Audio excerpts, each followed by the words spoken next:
Welcome to the Cockpit Overview lesson. Today, we will take a detailed look at the Mustang cockpit. You can use mouse look mode to move your view around the cockpit. To turn mouse look mode on and off, press left Alt plus C. Throughout this lesson, pressing the spacebar key will initiate the next consecutive step once instructions for the current one are complete. Press the spacebar key when you are ready to begin. The cockpit is configured in a standard layout, with the instrument panel positioned on the front dash, a center-mounted control stick, a throttle quadrant on the left side, and various aircraft system controls on the left and right panels. With the exception of the flaps control handle, which is located in the bottom left corner of the cockpit, most of the indicators and controls are well organized and easy to read and reach.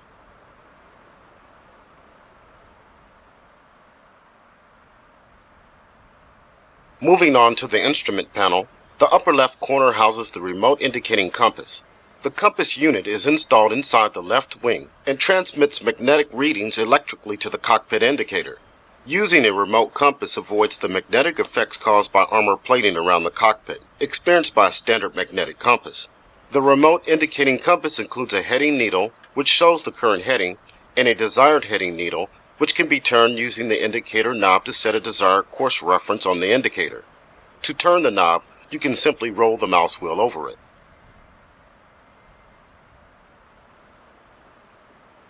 To the right of the remote indicating compass is a standard clock. The winding knob can be used to set the time. Doing so requires pulling the knob out with the left mouse button, then rolling the mouse wheel over the knob to rotate it.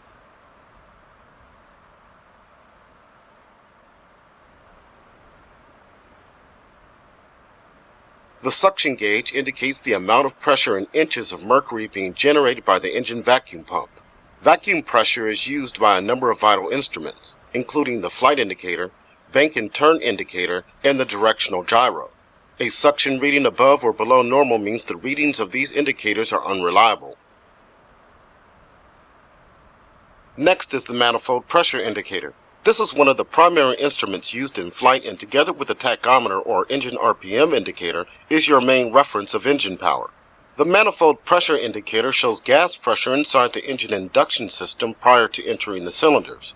Like the suction gauge, the indication is in inches of mercury. Manifold pressure is set using the throttle handle, while engine RPM is set using the propeller control lever, also on the throttle quadrant. On the left side of the middle row of the instrument panel is the airspeed indicator, which shows an indicated airspeed in miles per hour, mph. The red line on the indicator marks the maximum permissible airspeed of 505 miles per hour. It's important to remember that maximum permissible indicated airspeed is reduced as altitude increases. For example, it is 400 mph at 20,000 feet and 300 mph at 30,000 feet. In the left center of the instrument panel is the directional gyro, which shows current heading. The instrument can be caged and the heading adjusted manually by pushing in and rotating the indicator knob.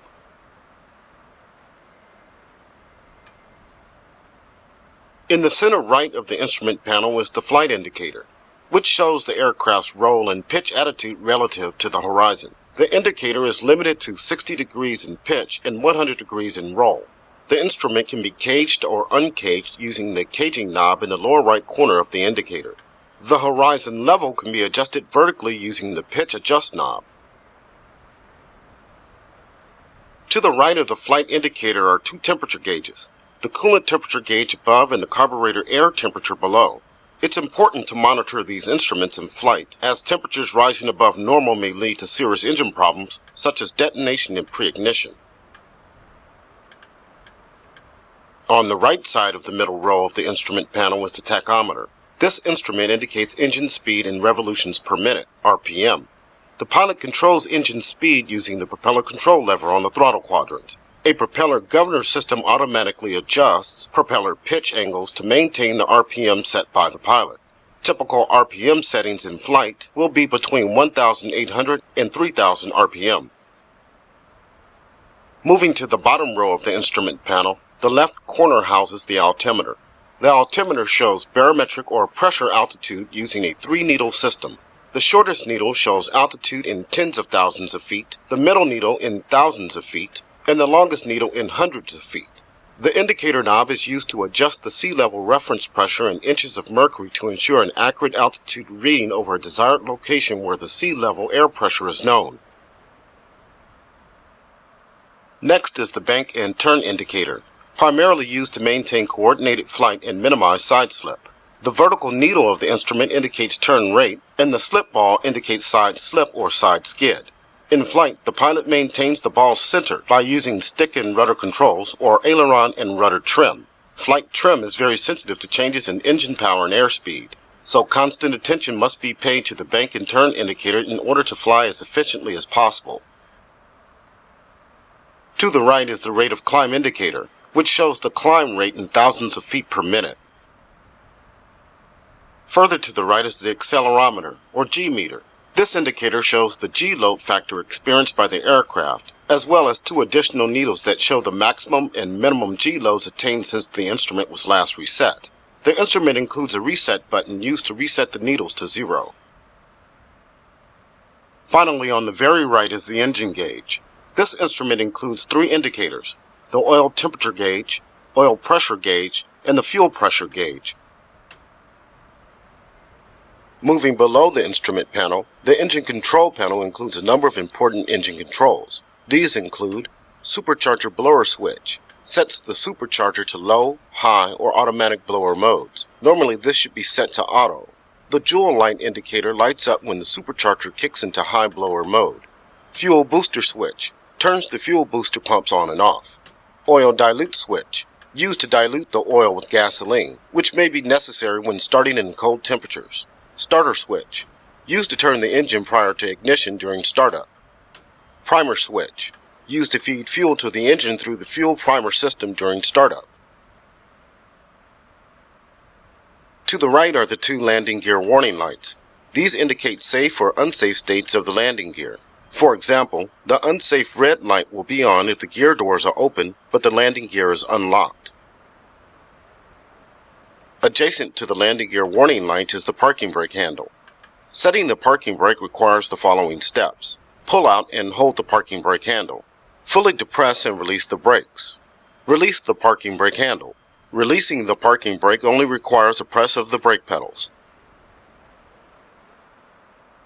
On the right side below the instrument panel are the oxygen indicators, the oxygen flow indicator, and the oxygen pressure gauge. The oxygen flow indicator features a blinker that opens and closes as the pilot inhales and exhales on-demand oxygen. The oxygen pressure gauge shows the amount of oxygen remaining in the O2 tanks in pounds per square inch, psi.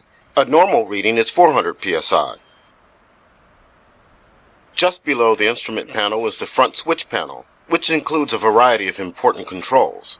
Ignition selector switch selects the left, right, or both magnetos to operate the engine ignition system. Cockpit light switch turns on and adjusts the cockpit floodlights. Horn silence button silences the APS-13 rear warning radar alarm. Below the front switch panel is the fuel control panel. This includes the fuel shutoff valve, used to open and close the fuel flow, and the fuel selector valve, used to select the fuel tank used to feed the engine. Correct fuel tank selection is important in flight to maintain a balanced aircraft. To the right of the fuel control panel are the hydraulic pressure gauge and the landing gear fairing doors emergency release handle. The landing gear fairing doors emergency release handle can be used to release the hydraulic pressure and mechanical locks holding the gear doors closed. This will open the fairing doors and allow the landing gear to fall down under its own weight. Slight rolling of the aircraft from side to side can be used to ensure the gear locks in place prior to landing. The surface control lock is used to lock the control stick in place when the aircraft is parked. Left-clicking over the pin locks the stick in a forward position, which leaves the tail wheel unlocked and allows the aircraft to be towed and turned easily. Right-clicking on the pin locks the stick in the neutral position, which leaves the tail wheel limited to 6 degrees of turn. Moving to the left side of the cockpit, the throttle quadrant dominates the forward section. The throttle quadrant includes the throttle handle, the propeller control lever, and the mixture control lever. In addition, 2 friction locks are mounted on the assembly and can be used to stop the movement of the throttle handle or the mixture and propeller control levers. The throttle handle features a microphone switch button used to activate transmission over the VHF radio. Moving back from the throttle quadrant, the radiator air control panel includes switches to operate the coolant and oil radiator flap doors. These are usually kept in automatic, but can be opened and closed manually when necessary. This panel also includes the landing light switch and the left-hand fluorescent light rheostat switch, which controls instrument backlighting on the left side of the cockpit. 3 trim wheels are used to set the aileron, rudder, and elevator trim. Take off with 5 to 6 degrees of right rudder trim to help compensate for engine torque. Trim settings in flight may vary depending on flight conditions. The 2 handles toward the left rear of the cockpit control airflow to the engine induction system. The ram air control handle controls whether air is ingested through the main intake under the nose or filtered intakes on either side of the nose. Filtered air is used when icing of the intake develops. The hot air control handle opens a vent door in the engine compartment to allow warm air to enter the carburetor. This can be done below 12,000 feet when icing of the carburetor is a danger. Probably the most awkward control in the cockpit is the flaps control handle in the bottom left corner. The flaps can be set from 0 to 47 marked 50 degrees in 10-degree increments. The landing gear control handle is also on the left side. The handle is pulled in and moved up or down to raise and lower the landing gear as desired. The gear should only be moved when it's locked in either the up or down position.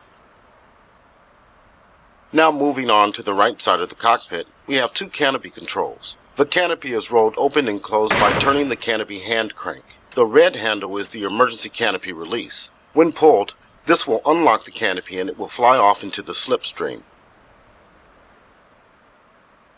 The oxygen regulator is used to control oxygen flow to the pilot's mask. The oxygen diluter lever, marked with yellow stripes, is used to set normal diluted oxygen or 100% oxygen. The red emergency valve is a separate backup oxygen line and can be used to bypass the regulator. The recognition light's keying switch is used to flash the recognition lights installed on the underside of the right wing tip when they are set to key mode on the electrical panel. The lights turn on for as long as the keying switch is held down and off when it is released. The electrical control panel includes switches for battery and generator power, pitot tube, and external lighting. In addition, the right-hand fluorescent light rheostat switch controls the backlighting for instruments on the right side of the cockpit. The electrical control panel also includes an important indicator, the ammeter. This shows current output of the generator in amperes. Maximum permissible output is 100 amperes. The ammeter does not show battery current. Finally, the electrical control panel also includes a circuit breaker bump plate. This can be pressed in to reset all the circuit breakers in case one or more of them gets overloaded and pops out. Further back from the electrical control panel is the APS-13 Rear Warning Radar, or RWR.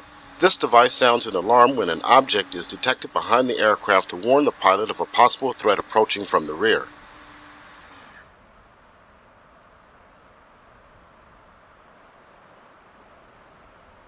Next is the SCR-522 VHF radio, used for communication with flight members and air traffic controllers. The radio features 5 channels, the frequencies for which are preset and cannot be changed in flight. You should consult your mission briefing prior to starting a flight to ensure your radio is set up to contact ATC towers in your vicinity. The remaining radio systems, including the homing adapter, IFF transponder, and Detroller range receiver, are not functional in this aircraft. Let's now take a look at the fuel gauges. You may need to twist your head around the cockpit a little to see them. You can press left Alt plus C to enable mouse view mode, and then hold down the mouse wheel while moving the mouse to move your head around the cockpit. The gauges for the left and right main tanks are located on the floor to either side of the seat.